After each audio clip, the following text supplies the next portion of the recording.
How to fix call failed error on iPhone after iOS 18 update. Let's get started. First, enable airplane mode.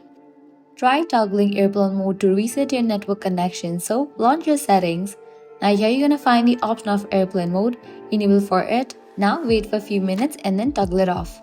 This quick step often reestablishes a strong connection. Next, restart your iPhone. Restarting your iPhone can help clear minor glitches. Hold down the power button until the power off slider appears. Slide to turn off and wait a few seconds before turning your phone back on. After rebooting, try placing a call to see if the issue is resolved. If you are still facing the error, remove and reinsert your SIM card. Use a SIM ejector tool to carefully take out the SIM. Check for dust and place it back in.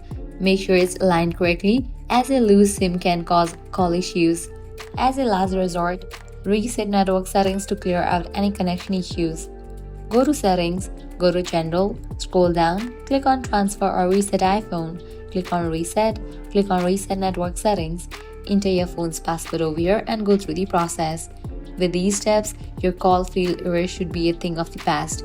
If it continues, contact your carrier or Apple support for additional help. Thanks for watching.